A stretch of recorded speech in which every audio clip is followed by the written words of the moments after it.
Q type করতে হবে, আর প্রতি বছর দুর্নীতিমুক্ত শিক্ষক নিয়োগ করতে হবে এবং সেটার কার্বন কপি আমাদের সংকটটা আমরা যারা ছিলাম, হ্যাঁ, এই দাবিগুলো আমরা করেছি যে কার্বন কপি দিতে হবে যাতে দুর্নীতিমুক্ত শিক্ষক নিয়োগ হয়। আর আমাদের যে প্রাণের যে যন্ত্রণা, এত কষ্ট করে বিএড করেছি, সেই যন্ত্রণা কিন্তু চেয়ারম্যান সাহেব আমাদের সঙ্গে সমব্যথায় ব্যথিত।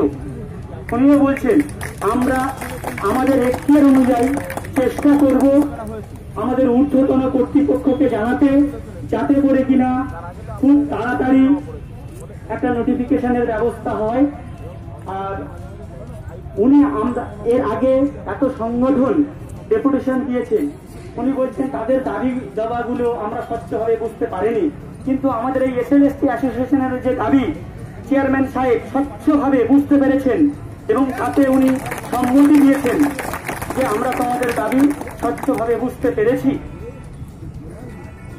চেয়ারম্যান স্যারের সাথে এই কথা হয় এবং আমাদের আশ্বস্ত করে, তোমরা বাবা উচ্চশিক্ষায় শিক্ষিত, তোমরা আমাকে জানবে, আমি এর আগে উচ্চশিক্ষার সাথে যুক্ত ছিলাম, তোমরা বেশি টেনশন করো না, আমাদের এখতিয়ার অনুযায়ী আমরা পদক্ষেপ করব এবং ঊর্ধ্বতন কর্তৃপক্ষকে এই রিপোর্ট দেব এবং ঊর্ধ্বতন কর্তৃপক্ষ থেকে ইনস্ট্রাকশন আসলে আমরা তোমাদের নতুন নোটিফিকেশনের মাধ্যমে একটা কিছু ব্যবস্থা করব।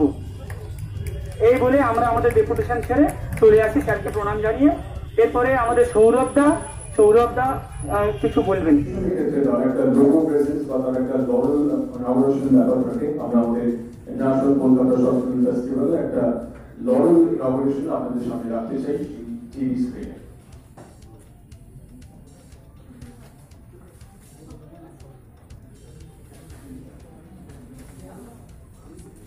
আপনাদের অভিজ্ঞতা সুবিধের জন্য আমরা হাতে ধরে এটাকে জানাচ্ছি, এটা ন্যাশনাল কলকাতা শর্ট ফিল্ম ফেস্টিভ্যালের লরেল।